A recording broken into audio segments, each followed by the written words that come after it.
Assalamualaikum warahmatullahi wabarakatuh. Selamat pagi anak-anak semua. Bagaimana kabar kalian hari ini? Semoga sehat selalu ya. Nah, hari ini kita akan belajar kelas 5, tema 4, subtema 1, pembelajaran ke-1 dengan pokok bahasan ilmu pengetahuan alam. Adapun kompetensi inti, kompetensi dasar, indikator pembelajaran, dan tujuan pembelajaran yang akan kita capai yaitu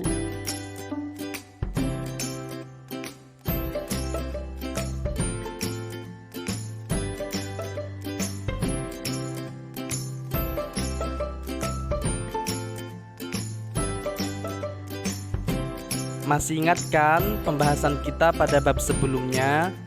Itu loh tentang sistem pencernaan manusia dan hewan. Nah, hari ini kita akan membahas bersama materi tentang sistem peredaran darah pada manusia. Oke Pak Syaiful. Jadi masih ingat kan kalau proses pencernaan makanan menghasilkan sari makanan. Sari-sari makanan hasil proses pencernaan akan diedarkan ke seluruh bagian tubuh untuk dimanfaatkan. Nah, bagian tubuh yang memiliki tugas untuk mengangkut dan mengedarkan sari makanan adalah darah.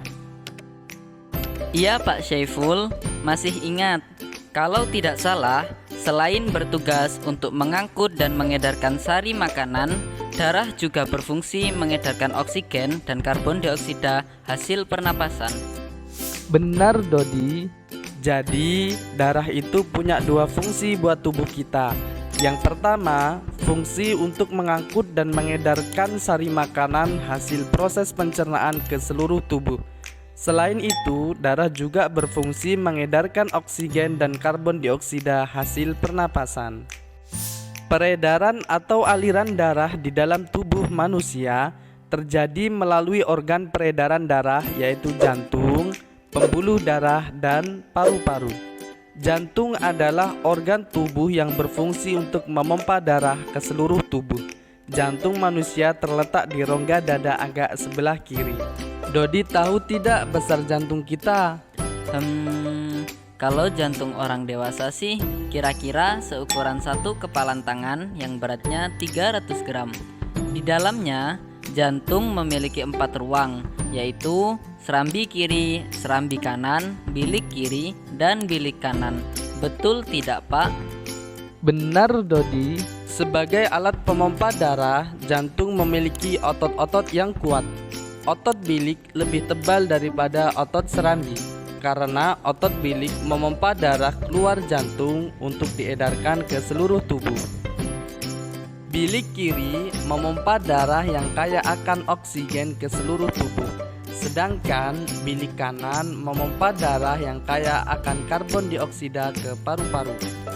Berarti serambi kiri berfungsi memompa darah yang kaya oksigen dari paru-paru, sedangkan serambi kanan berfungsi memompa darah yang kaya karbon dioksida dari seluruh tubuh.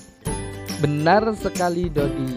Oh ya, di antara serambi dan bilik jantung ada pemisah yang berupa pintu turun yang disebut katup jantung. Katup jantung yang sehat dapat menutup sangat rapat, sehingga darah dari bilik tidak tercampur dengan darah dari serambi. Katup-katup itu membuka dan menutup seirama dengan denyutan jantung. Semua zat-zat yang dibawa oleh darah akan melewati sebuah saluran yang disebut pembuluh darah, sehingga pembuluh darah memiliki fungsi sebagai tempat mengalirnya darah dari seluruh tubuh menuju ke jantung dan sebaliknya. Kalau tidak salah, pembuluh darah dapat dibedakan menjadi dua berdasarkan arah aliran darah, yaitu pembuluh nadi atau arteri dan pembuluh balik atau vena. Benar sekali Dodi. Pembuluh nadi adalah pembuluh yang mengalirkan darah keluar dari jantung. Pembuluh nadi yang paling besar disebut aorta. Kalau pembuluh balik adalah pembuluh darah yang mengalirkan darah masuk ke dalam jantung. Pembuluh balik yang paling besar ada dua, yaitu pembuluh balik atas dan pembuluh balik bawah.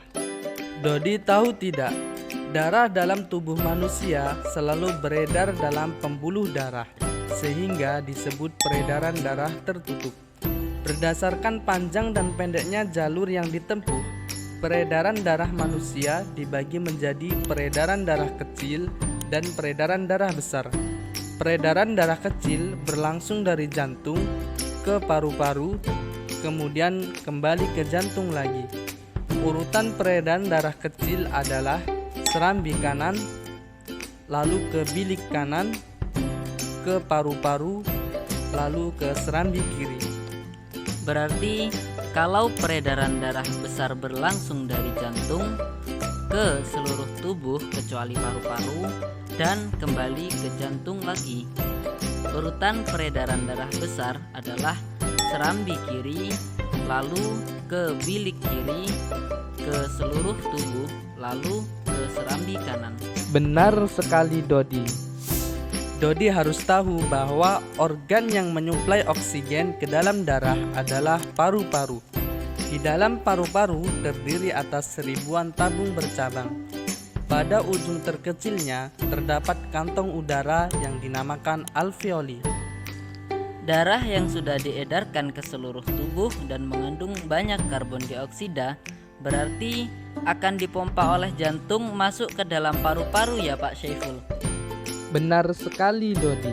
Di dalam paru-paru, karbon dioksida akan diganti dengan oksigen melalui proses pernapasan.